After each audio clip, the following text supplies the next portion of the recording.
Alors, monsieur le censeur, je fais cette vidéo pour essayer de te montrer toutes les modifications que je viens déjà de gérer. Alors, comme tu connais, voilà le serveur qui est déjà lancé. Je vais simplement double-cliquer sur l'icône de l'application et ça va s'ouvrir automatiquement, comme tu connais déjà. Je préfère reprendre afin que ce soit comme une archive qu'on va pouvoir consulter de temps en temps. Donc, j'entre mes paramètres de connexion. Tu connais bien déjà. Je n'ai pas besoin de save. Alors, dans le module élèves, je vais aller dans la classe de cinquième. Voilà les élèves qu'on vient d'importer. Tu vois un peu, j'ai à expliquer comment voir les détails d'un élève, modifier sa photo ici. Tu n'as pas besoin de faire comme ça. Donc, tu vas simplement filmer les photos et je vais te dire comment importer ça en masse. Ici, ça, c'est pour modifier les paramètres de l'élève ou bien changer la salle de classe de l'élève. Voilà, donc voilà un peu. Ici, on modifie et ici, on peut réorienter l'enfant ou bien changer. Si l'enfant redouble, on met effectivement qu'il redouble. Donc ici, c'est pour supprimer l'élève ici. C'est dangereux de supprimer l'élève parce que ça va supprimer avec toutes ces activités. Ok, donc voilà ce que j'ai géré. J'ai créé ici la liste des élèves simples. Ça, c'est ce qu'il n'y avait pas. Et liste des élèves comme c'était avant. Donc avant, c'était ça. Et comme tu connais là, on faisait comme ça, CTRL P. Tu vois, c'était avec tout ça. Bon, j'ai pensé, au lieu d'enlever comme on s'est dit tout à l'heure, j'ai pensé simplement ajouter ceci, liste des élèves simples. Donc, du genre que tu vas imprimer et ça va effectivement sortir la liste des élèves simples. Donc, si je save comme ceci sur mon bureau, je peux dire, c'est pas cinquième élève. Donc, je peux dire cinquième. Je mets simplement cinquième. Voilà, donc j'enregistre cinquième comme ça. Je suis en train de transformer en PDF. Allons voir. Donc voici le nouveau truc que j'ai ajouté. Ça va s'ouvrir et on va voir effectivement de quoi il est question. Bon, en fait, c'est géré. C'est géré. Ça m'a permis même de pouvoir ajouter l'option de décider si on veut la liste des élèves simples ou bien la liste des élèves complète. Donc voici ça. Donc c'est comme ça. Ça, c'est ce que tu vas mettre au Babia, comme on s'est dit tout à l'heure. Et ensuite, il était question de faire encore quoi là? Pour les élèves, c'est géré parfaitement. Pour le bulletin,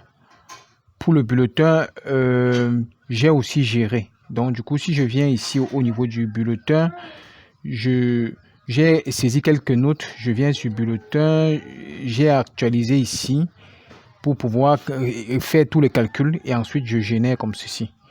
Donc c'est comme ça qu'on fait pour générer les bulletins. Donc il faut déjà un peu t'habituer à cela. Et en attendant que les bulletins se génèrent, puisqu'il y a un peu beaucoup d'enfants, je vais revenir ici. N'est-ce pas? Non, je vais attendre plus ou moins. Oui, c'est même déjà bon. Donc voilà tout ça qui s'est généré. Je clique sur imprimer et j'ai pris la peine de bien centrer le logo, comme on s'est dit tout à l'heure. Oui, il y avait en fait deux choses à gérer. Il y avait le matricule. J'ai enlevé le matricule. J'ai enlevé le matricule et j'ai mis ça de cette façon-là. Et regardez, vois comment le logo est parfaitement bien centré. Donc, je pense que tu avais vraiment raison d'attirer mon attention par rapport à cela. Donc, je convertis un peu en PDF. On voit à quoi ça ressemble.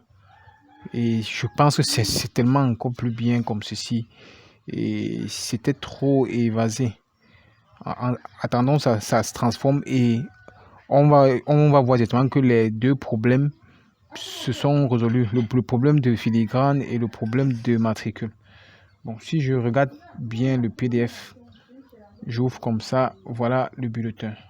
Ouais, j'ai plutôt mis le téléphone et l'email et l'adresse email sont ici. C'est parfait. Et voilà le bulletin, vraiment. Moi-même, ça me plaît un peu. Regarde comment le logo est bien centré. C'est bien centré. Donc voilà le bulletin, voilà les bulletins de toute la classe. Ok, donc monsieur Fouque, voilà, j'ai rempli ma part de contrat. Je profite aussi pour te montrer aussi ce que tu vas faire après la gestion des élèves parce que on n'a pas encore les professeurs. Les professeurs doivent normalement être ici. Les professeurs doivent être normalement ici pour, pour la matière en question. Donc, je vais faire une simulation là. Et je viens ici dans personnel. Tu vas enregistrer. La dernière chose que tu dois être capable de faire, c'est enregistrer les personnels. Je vais prendre un peu un exemple. Monsieur fait que... Bon, Jean, je suppose, je ne connais pas. Fait que Jean. Donc, tu vas enregistrer comme ça. Tac. C'est bon. Je n'ai pas besoin de sa configuration salariale. Quand fait que Jean est enregistré comme ça, je viens sur tac, emploi de temps. Voilà. Emploi de temps, maintenant, je choisis peut-être 5e. Il donne peut-être SVT en 5e. Fait que Jean, je choisis science. Tac, le voici. Et après, quand j'aurai choisi comme ça pour tous les enseignants, j'enregistre. Wap. Ouais, que tu vois que ça a enregistré. Fait que Jean. N'est-ce pas? Pour la matière de sciences, le voici ici. Du coup, si je reviens pour générer les bulletins de 5e, bulletins de notes, et je génère, ça va mettre le nom de l'enseignant sur le bulletin. Et du coup, il peut maintenant se connecter pour pouvoir voir effectivement que les matières qu'on lui a assignées. Donc, voilà ce que tu vas faire après avoir géré les élèves. Donc, regardons un peu et on conclut. Voilà. Ici, voilà ce que j'en sais. C'est vrai qu'on va changer science ici en SVT. Ça, c'est pas un problème. C'est tout ce que tu as fait. En fait, le travail n'est pas compliqué. Le travail d'administration est très simple. Merci de ton aimable attention.